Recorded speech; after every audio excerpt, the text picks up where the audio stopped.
Welcome back to the Real with Joseph Lab. Well, this isn't the real. This is Facing the Real with Joseph Lab. I hope you guys are having a great week. If you're new here, please like, subscribe, and share.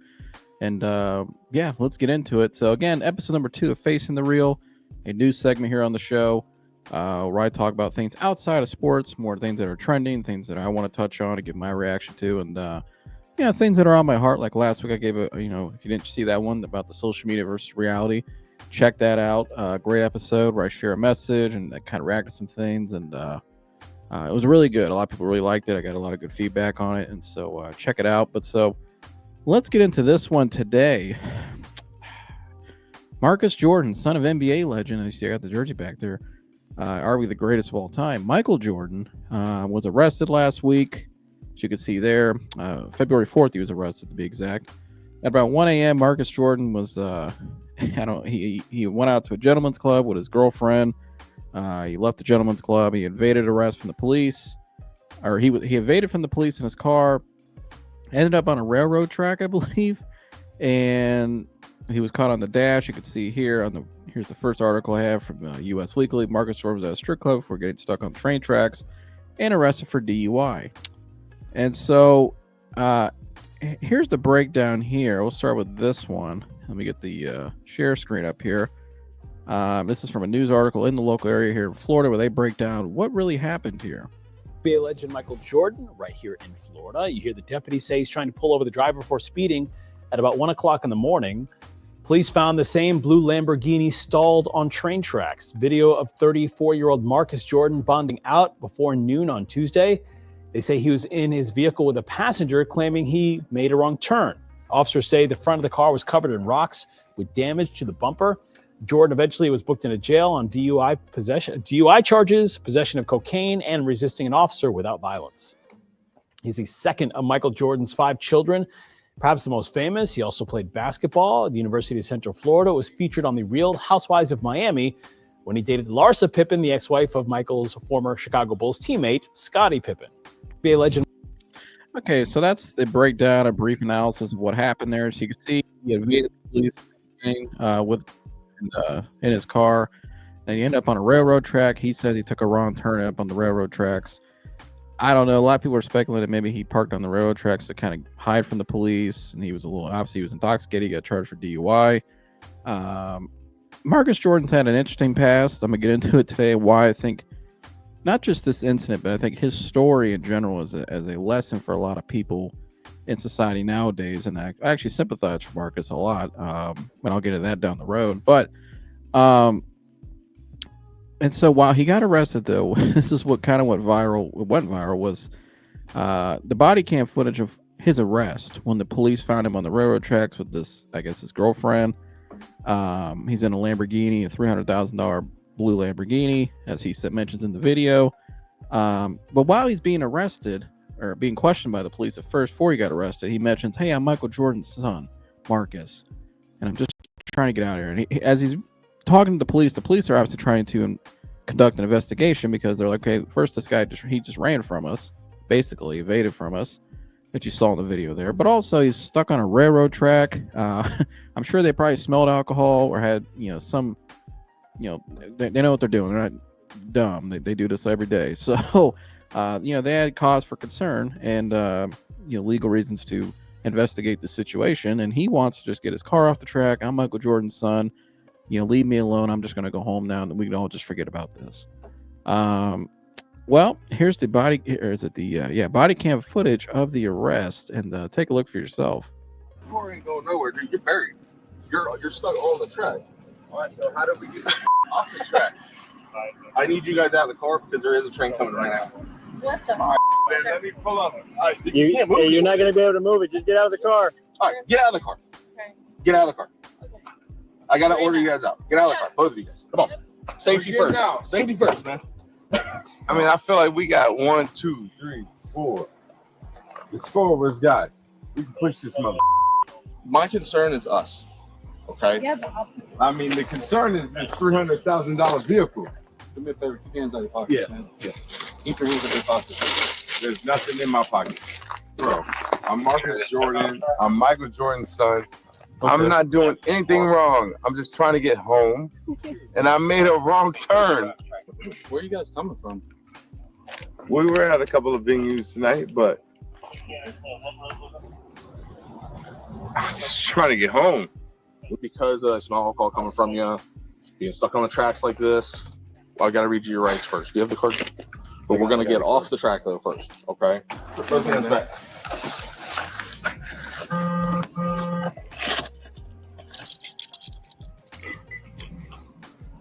I believe you had too much of this tonight. Okay, just letting you know. Okay. I disagree with that, sir. But whatever you say.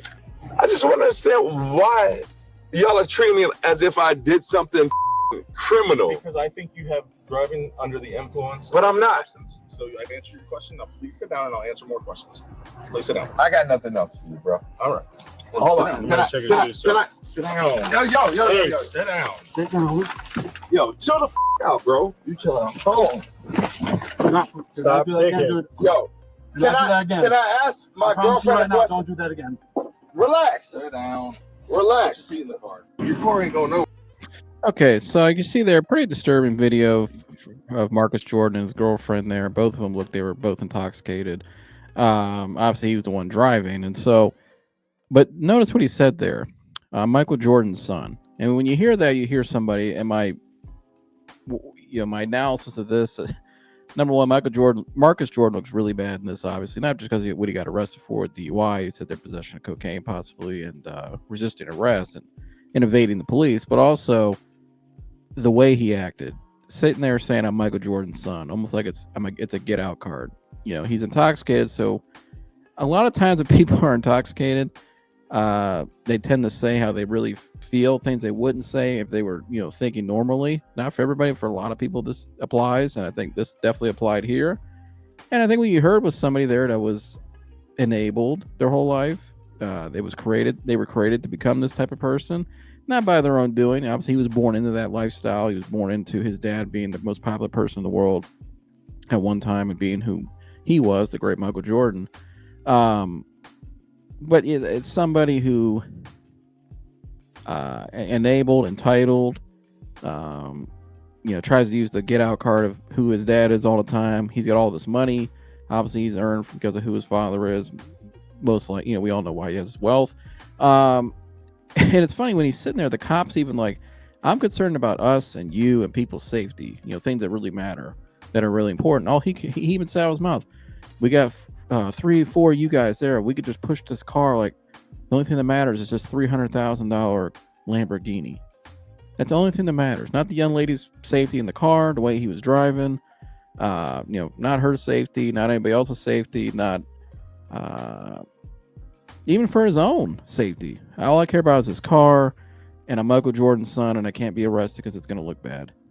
And so this is obviously somebody who, like we've seen this before with a lot of people, especially in Hollywood, and people who are, children of celebrities or celebrities themselves, they get this entitlement and this, false sense of security because they think they have all this money, this power, this influence, and they're untouchable. Nothing can stop them. And so you look at the history of Marcus Jordan, though. They mentioned in the article there, in the was it the news one I mentioned, the news thing, how he previously dated Larsa Pippen, who was the ex-wife of Scottie Pippen. And obviously we all know that there, that whole thing was basically just a jab probably at Scottie Pippen. Because Scottie Pippen was upset with Michael Jordan about some things that happened in The Last Dance, and then Larsa and Scottie get divorced, and now Marcus Jordan was dating his Scottie Pippen's ex-wife, his father's ex-teammate, and so we all know the optics of that and how that looked. That did not look good. That was a poor choice there, and those two, start off saying they were happy in their relationship, and obviously all it was Larsa just trying to stick it to Scottie probably, and Michael claims he didn't know about it or he disagreed with it. Maybe he did. I don't know. But I'll leave Michael out of that part for this part of it. But in terms of Marcus, though, Marcus is probably thinking I got some, 16 or woman that's 16 years older than me. That's he probably found attractive, and it's just a free for all for him. And so Marcus Jordan, though, he's had this history of poor choices with that. Allegedly, there was a video of him last summer, I believe it was, sometime last year, where some people thought saw him with some illegal substance, looked like cocaine in the video last year. And then now he obviously dates this IG model. I think that's what she is. She's an IG model, or if I'm not mistaken. And she was like, I read she's been in like Kanye West rap videos in the past and all this. And so he, to me, is somebody who, it's really sad, Marcus Jordan, because the reason why I bring Marcus Jordan up today, because there's a lot of Marcus Jordans in society nowadays. There's a lot of Marcus Jordans around you and in your community today that we're just not aware of. Now, maybe they don't have the wealth Marcus Jordan has, and they probably don't. Most people in the world don't. Most people watching this show right now, you and I, will most likely never, ever, and we never will. Even if you're somebody that's a CEO of a company or whatever, you'll never understand or never understand, but never have the lifestyle and the wealth and the fame that Marcus Jordan and obviously Michael, but in particular Marcus here. Let's just stick to Marcus. You'll never understand that lifestyle. None of us will, because we'll never have that kind of wealth. We'll never have that kind of attention, and we'll never, there's levels to this. Okay, it's like I said, you could be a CEO of a company, maybe you're pretty wealthy, but this is a totally different lifestyle right here. Now, however, though, the reason why I say there's a lot of Marcus Jordans out there, people acting like Marcus is and making poor choices and living that kind of lifestyle, is because it is around us. It's all over. You know what I mean? Even the people I mentioned there that are reference that, you may not have the wealth and the fame he has, but you could still live like some of the poor choices. You could still live like Marcus Jordan. You could still make some of those poor choices. And that's why I think it's a lesson for all of us. And so again, you look at his past history, and you can look at people say they may have less money than Marcus Jordan, although maybe not some here I'm about to mention. But you look at Joy Taylor, for instance, and that whole allegedly thing with Fox Sports, and how she basically got her way up to the top, and how she got a show and basically ran Speak for Yourself with Marcellus Wiley and Jason Whitlock, in particular Marcellus, and why Marcellus said recently he might sue Joy Taylor, and how her actions with Emmanuel Acho basically ended that show because she was messing around with the producer, and her and Acho wanted their own show. They wanted to take over Speak for Yourself and turn it into what it's, Speak now, whatever it is. I don't watch it, but in the process, though, they hurt people like Marcellus Wiley, who ended up losing his job basically because of this. It's because of her actions, and Emmanuel Acho as well, and obviously the producer. So you saw that whole thing there, and then you look at other people, look at Kanye West, for instance. How he, whatever she is now, I guess his wife, girlfriend, I don't know what she is, but she looks just like a slave to me. It's sad because how he drug her out there in the red carpet, was it last week, and she bared it all to everybody. And people, so a lot of people sat there and applauded it, and we think this stuff's normal now. We think what Joy Taylor did was normal. We think what Bill Belichick did was normal. We think what Marcus Jordan's doing is normal. And this behavior is okay. And the reason why I bring these people up, because these are public figures, obviously. Joy Taylor, obviously lesser than Marcus and Kanye West. Obviously, Marcus Jordan's always going to have a profile on him, and because of who his dad is. And so, but you can look at somebody like Bill Belichick, even, and that whole thing. Now that's a lesser degree. Obviously he's dating a 24-year-old now. He's 72, I believe. So there's a 48-year age gap. But when I look at somebody like Bill Belichick, legally, did he do anything wrong? No. I don't. And there's a lot of people that find no wrong in that. I've seen that in the comments, especially older men. A lot of them wish they had Bill Belichick's life right now. But I'm just, it's kind of weird to me. I'm just going to be honest. It's weird, number one. But also, when I see Bill Belichick in photos at the NFL Honors, and when I see him recently, and the girl has on like a Atlanta Falcons t-shirt trolling the Atlanta Falcons. It was like 2016 Super Bowl champions. And obviously all know in 2016, the Patriots came back and beat the Falcons after the Falcons choked a 28-3 lead. So she's trolling the Falcons, right, with the shirt. But then I see Bill at the NFL honors, and she's dressed a little, out there, and a little revealing. And Bill's got his Super Bowl rings on at the NFL honors. And I'm just sorry. It looks like Bill Belichick just looks like somebody who's very insecure. He looks like somebody who's salty that he's not in the NFL still because nobody wants to hire him now. And he just looks like somebody who's a little insecure. Why, I don't know. But it just comes off as very insecure. Look at my rings, and let me look at this 24-year-old that I probably, when you got that kind of money and you get a young girl like that who's around my age, it ain't hard to convince, kind of sucker her into the lifestyle. It's so same thing here probably with this Marcus Jordan, whoever this girl is, because it mentions there they were at a strip club before this arrest.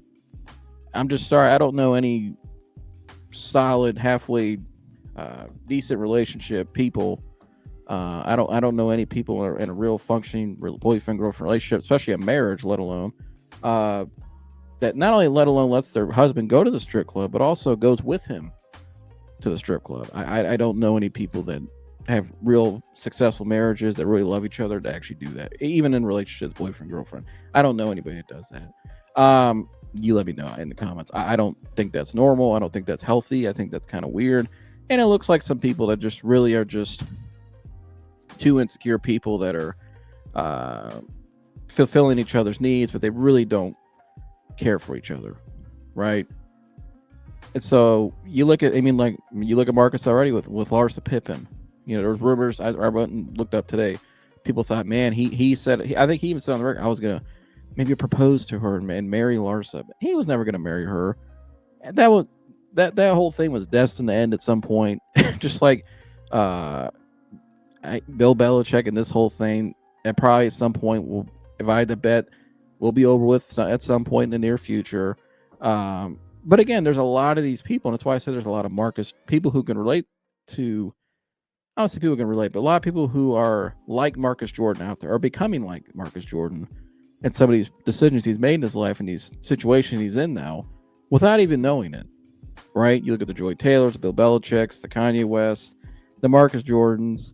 And again, when I bring up people, these people, all of them, as particular Marcus and the Bill Belichick thing, they all just look very insecure.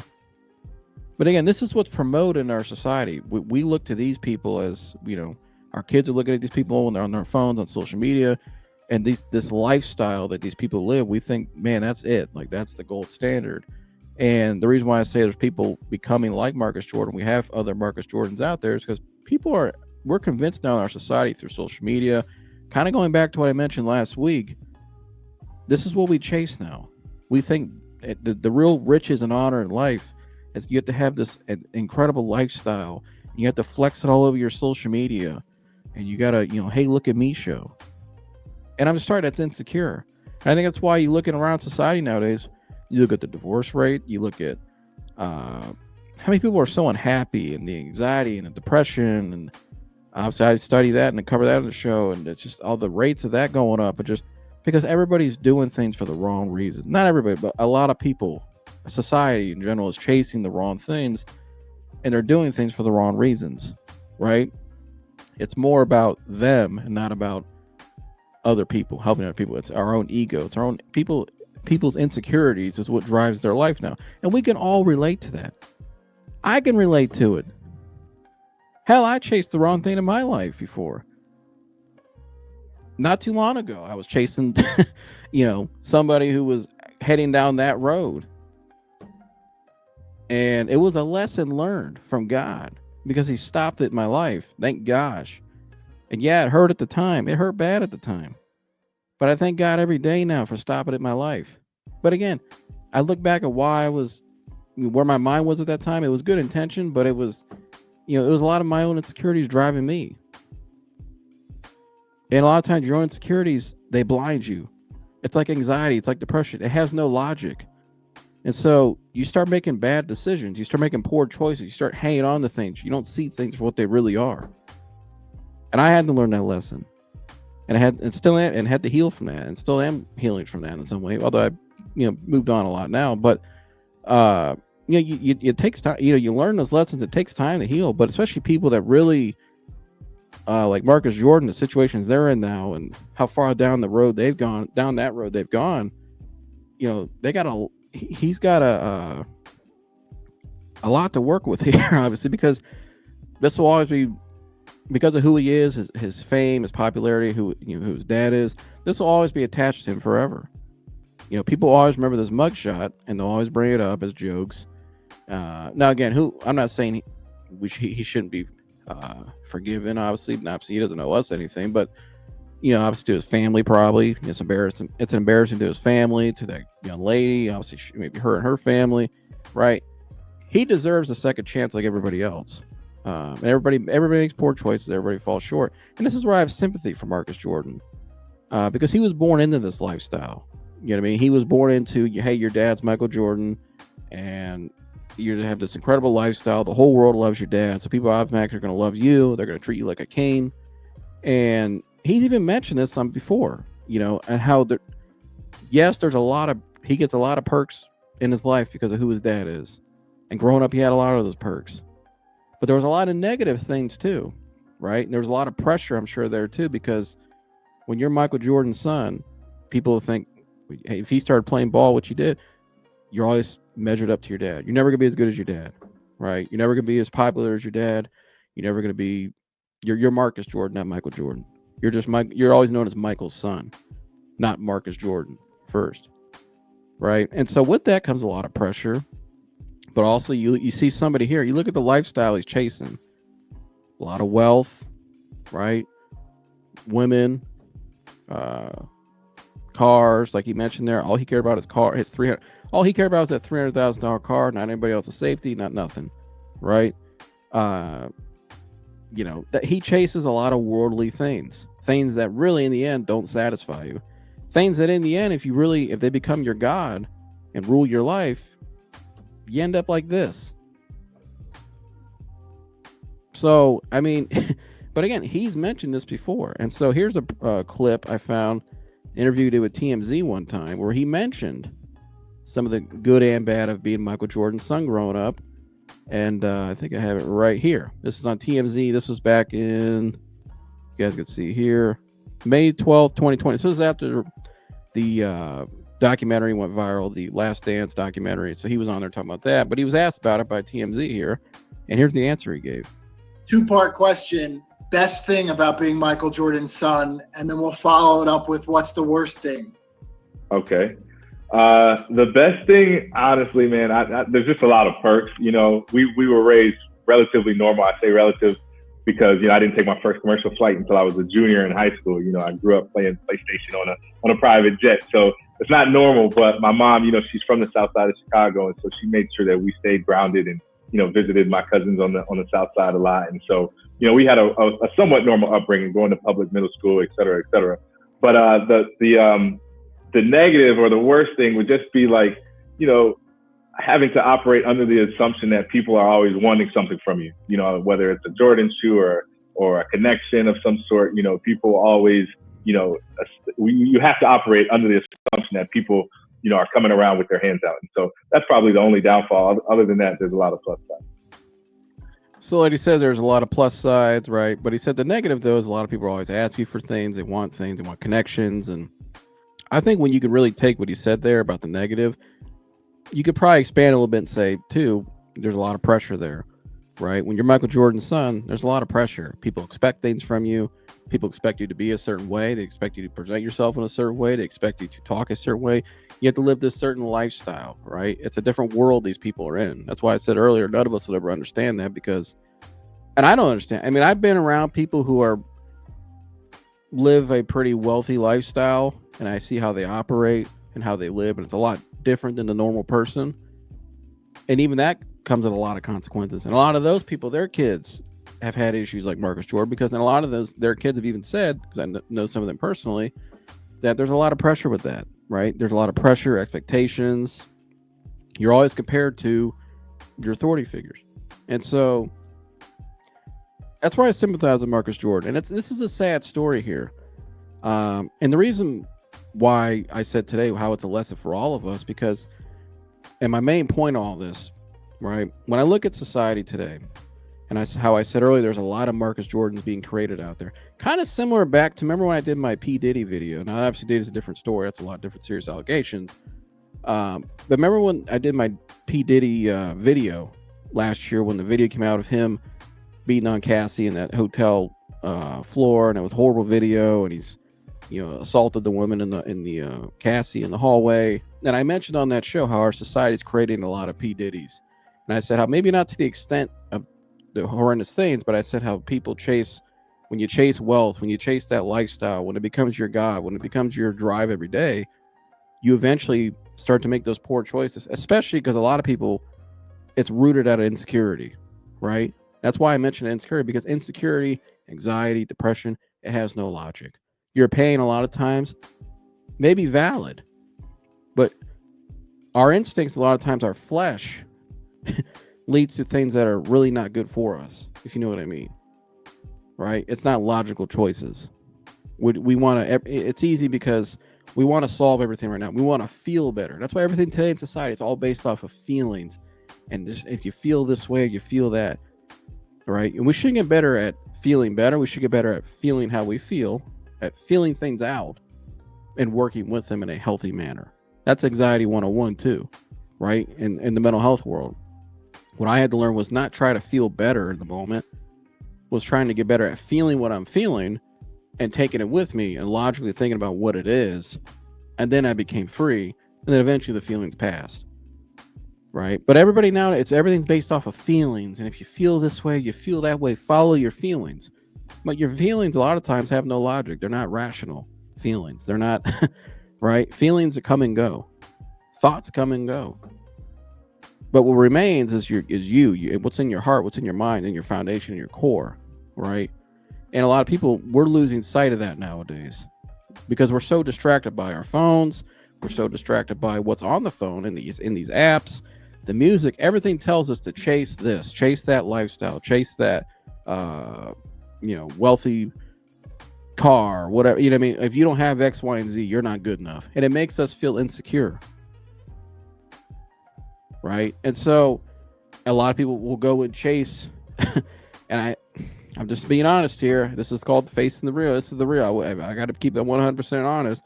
You look at Bill Belichick's girlfriend. You look at Marcus Jordan's probably girlfriend now, who goes to the strip club with him.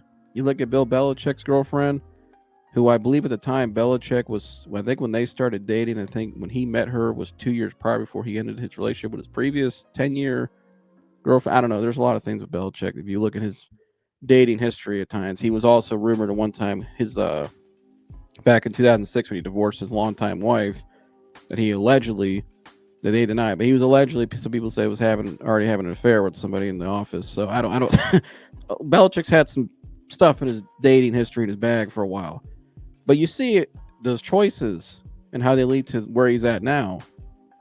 And what's driven probably by that, like you see him at the NFL honors, how she's dressed, and he's got his Super Bowl rings and flexing and acting in a certain way. This isn't the Bill Belichick we always knew.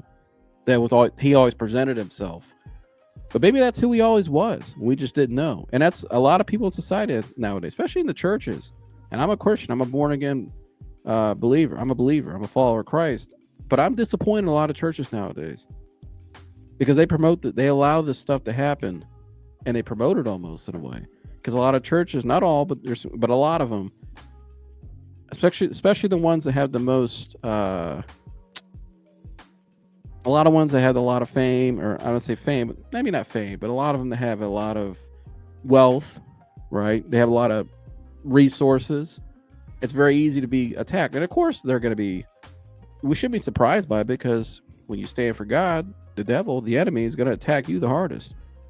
And so the more that comes, it's like, what's that? Like in Star Wars with whatever it was, with great power comes great responsibility. And with that responsibility, you're going to get attacked more spiritually. You know what I mean? But the more you have, the more you stand up for God, the more you stand on truth, the more the attacks will come. You get what I'm saying? And so, but again, these people are in our churches too. A lot of times they're the leaders of your church. And I know that firsthand. And I can't get into specifics here, but I do some stuff off the record, work with, talk to certain people, and I'll just say this. I've remember a story in particular recently that I know of somebody around in the area I'm at, where the husband is a prominent pastor of a church, and she, the wife, they have a nice family, but the wife deals with a lot of very traumatic personal things that a lot of people in the outside world wouldn't assume she had. But again, you never know, right? And so we never knew Bill Belichick had this in him, but maybe that's who he always was, right? And so you always have to be very careful and mindful of people and who you're around and who you look up to. That's why we shouldn't idolize these people. And that was my second point that I made in that Diddy video. We should never idolize these people. You shouldn't idolize anybody. You shouldn't idolize yourself. Only look up to Christ. Only look up to God.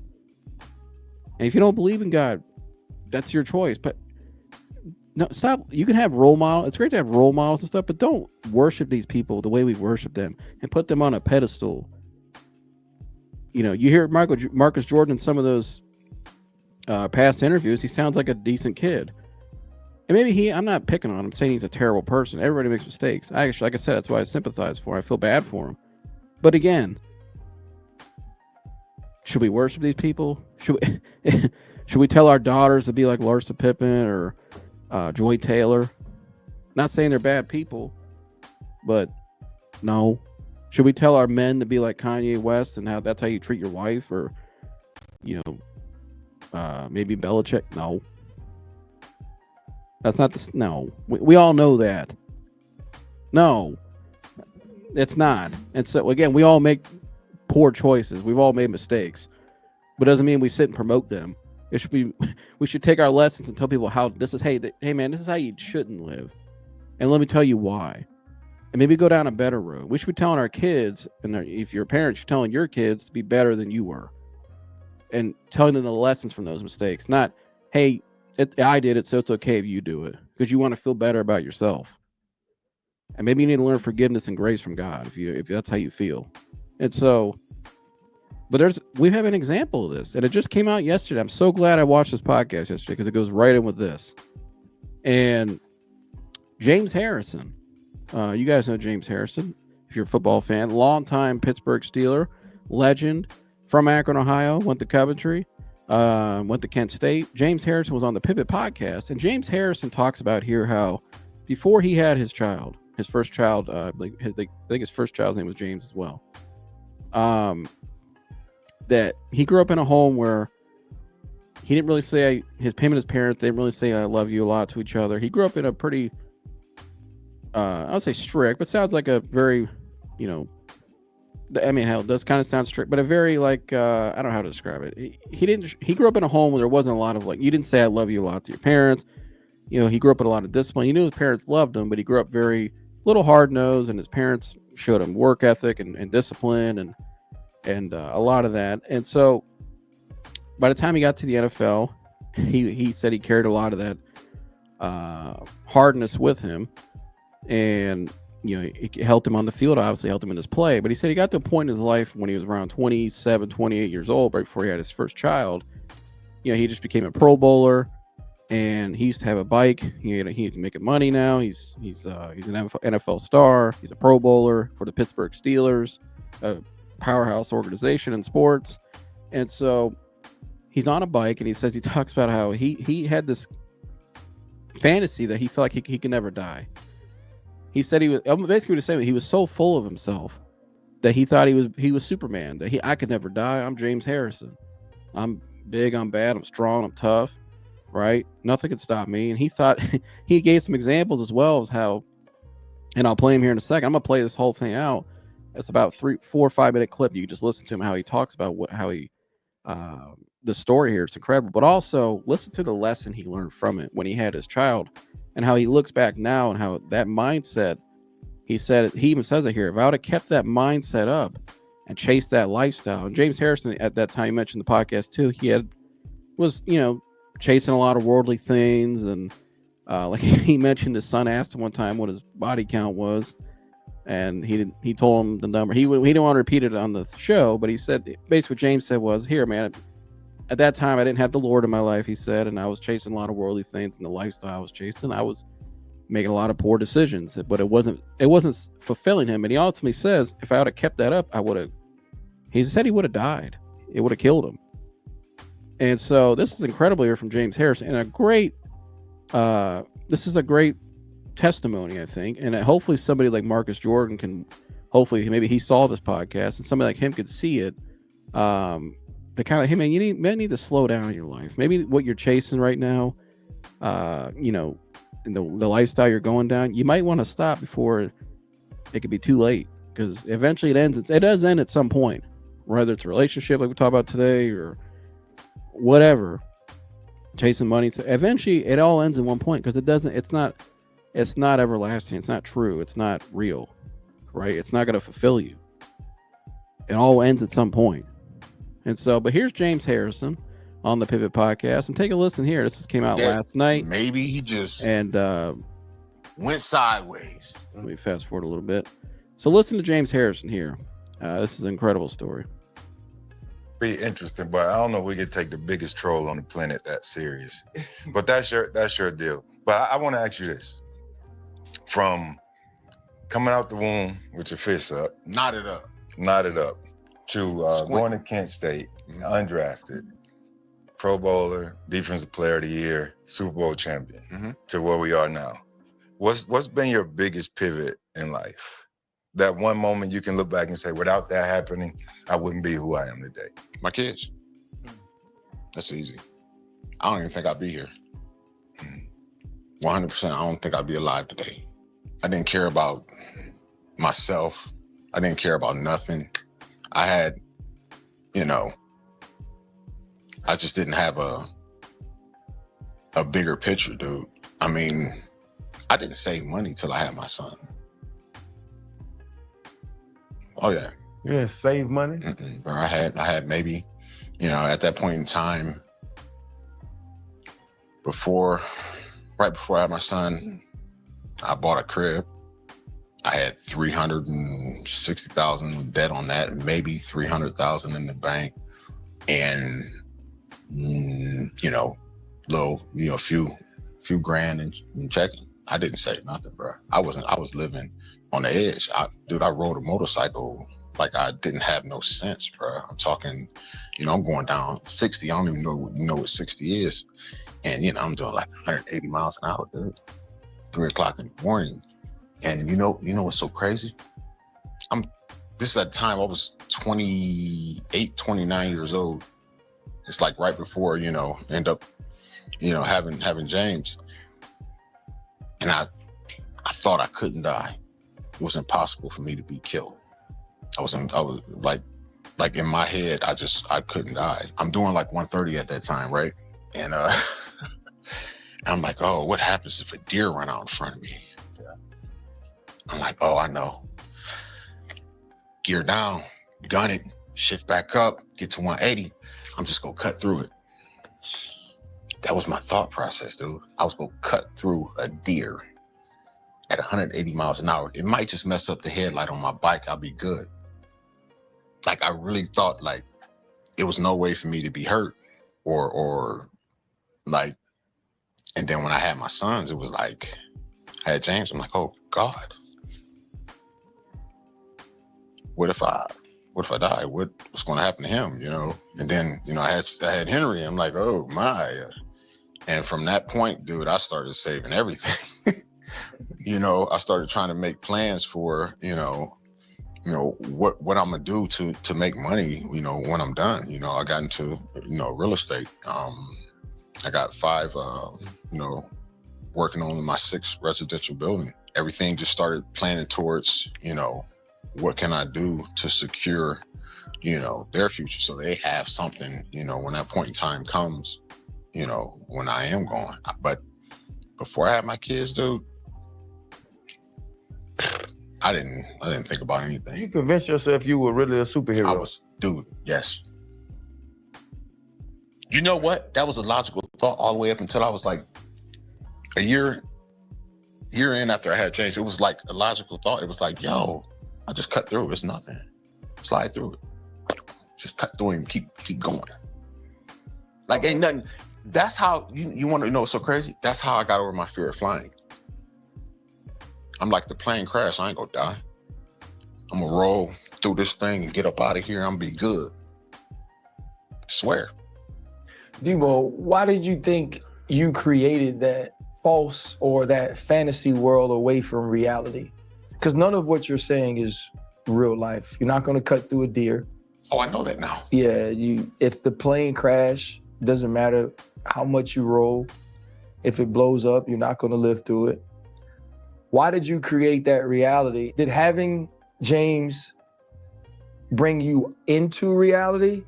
Or did you finally say, it doesn't matter if I can do those things or not, I don't want to risk it because of him? It brought me into reality, dude. Because now I had someone, like I was seeing what could happen to him. And I'm like, yo, that could happen to me. And it was like, oh my goodness, you're not invincible, dude. You can't cut through a deer. Like, you know, even if he was a grown man, he wouldn't be able to do that. And I think it just, like I said, it just kicked all in, and it was fear. Like, Was that's your first time being scared? That's how I dealt with being scared of flying. Is I made it to where, yo, I can't die, so I'm no longer scared. You know, and then it was my son. Is fear. Like, I can't protect him on everything. You know, I can't be there for everything. It's, you know, all the situations, you know, that you see, you know, happening in the world. It's like, damn, now it's possible. The crazy thing is, I never really wanted kids because I never wanted to care more about somebody than I did myself. And when I had them, I became vulnerable. I was no longer invincible.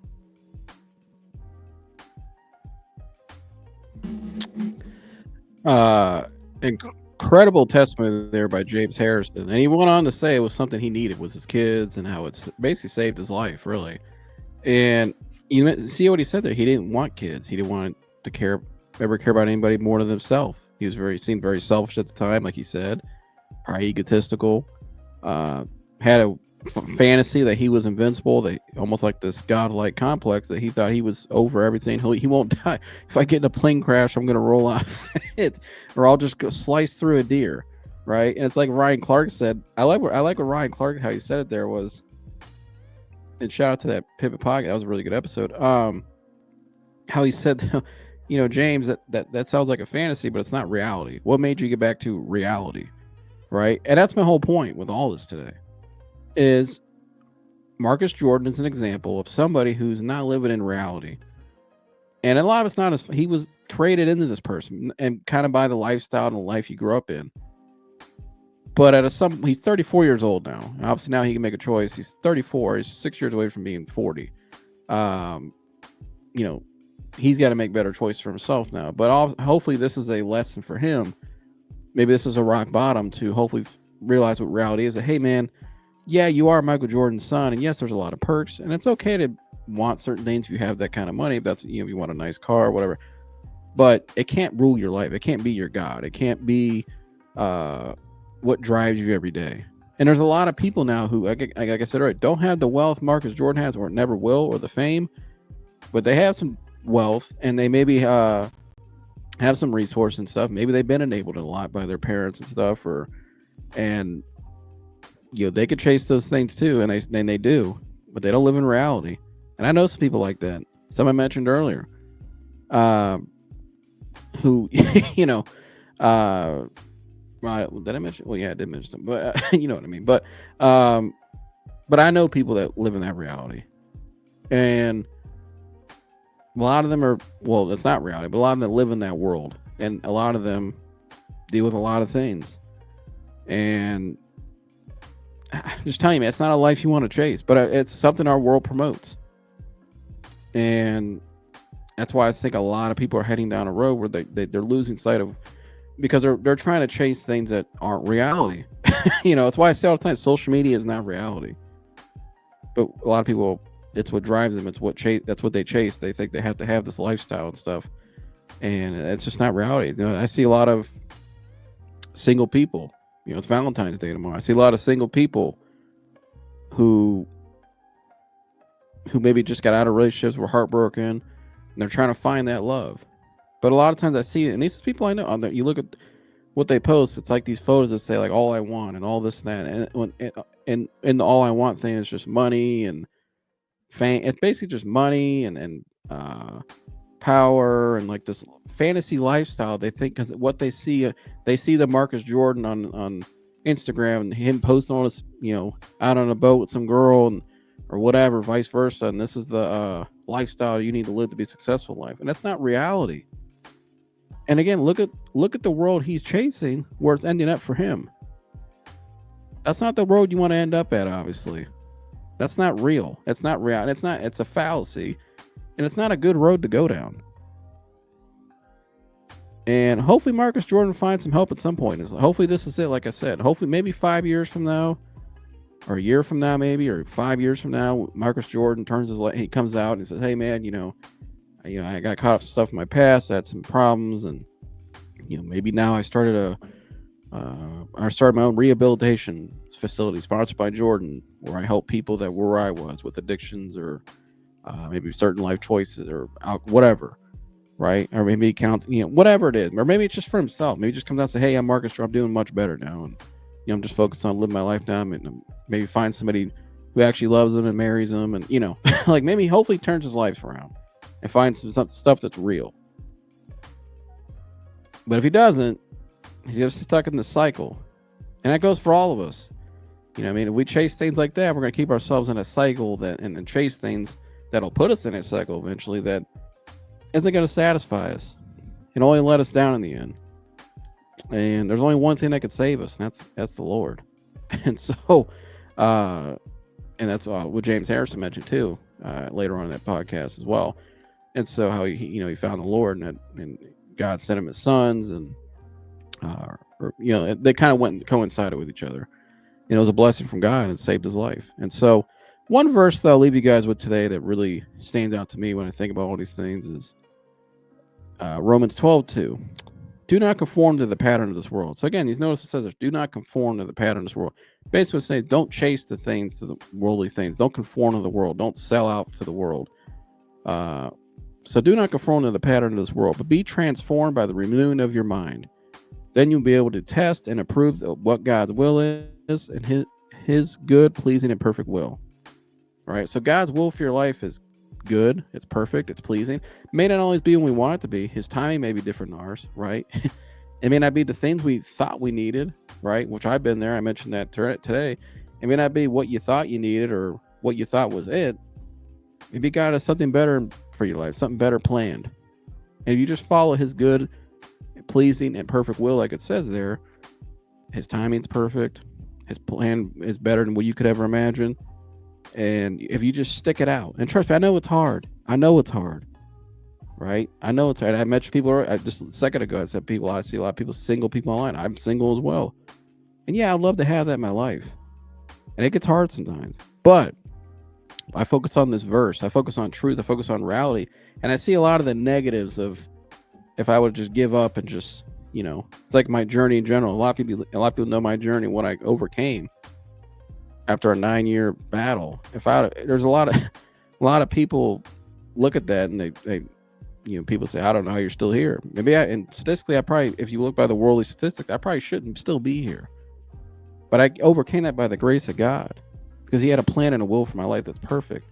And only through him did I sustain it. And obviously great people in my life to actually love and care for me, that sacrificed a lot to help me. But all the things I still desire to my life, God will bring to me at the right time. And maybe sooner than you think. Who knows where I'll be a year from now? You know what I mean? Who knows where you'll be a year from now? You just stay true to God. The moment you get antsy, you start to want to jump off ship and it's easy because it's easy to jump aboard. It's easy to chase things that you can have. And everything in our world right now, why it's so easy to become and get away from reality and become going down that road I was just mentioning earlier, like James Harrison was talking about. Everything's so accessible to you now. You want food, you can order at your phone now. You can DoorDash it. You want this, you can buy everything. You can have everything you want right now brought to you. Right? But that leads to a lot of bad habits. And those bad habits eventually turn into poor decisions. And we think it's little small things like that don't matter, but they do. right? So it's important to stay focused on the main thing. Keep the main thing, right? And always stay grounded and find 3 good people in your life. And start there, just 3 good people, solid people that love you and care for you and help you and tell you the truth. And watch where you can go. Watch what you can do with your life. Chase your dreams. You know what helped me carried me through all those down years? I never gave up my dreams. And I'm starting to live some of those out now. Going on TuneIn Sports last week, reacting to Cavs news on a great Cavs platform. I mean, that's stuff I used to dream about doing 5 years ago during that time when I was in my low moments. Like, man, I'd love to do that one day, react to like stuff I love and go on people's channels, and it was awesome. But I'm doing it now. And if I can do it, so can you. And so, this is all a lesson for us today. I hope you guys enjoyed this. This is a little longer than I intend for these to be, but I think this one in particular deserved to be a little longer just because of there's a lot I need to unpack here, a lot I want to share with you guys. And so again, I hope Marcus Jordan, if you see this Marcus Jordan ever, I don't know if you will, but prayers to you, brother. I hope you, hope you turn your life around or fix some of the things in your life and continue on and have a happy life. And, hey, we all make mistakes. So hope you learn from this man, and you have good people around you that are there to help you. And so I'll be praying for you. I hope everybody say a prayer for Marcus Jordan. We think that's funny and all, but these people are human too. And we should be praying for other people as well. Maybe people, say a prayer for them that need it. And so hope you guys like this. Again, these will be usually shorter, more 20 minutes or so, 30 minutes at the latest. But today I went a little longer because the second one. And also, it was a lot to unpack here, and I hope you guys enjoy it. And so, I'll see you guys next one. Like, subscribe, and share. I'm out of here.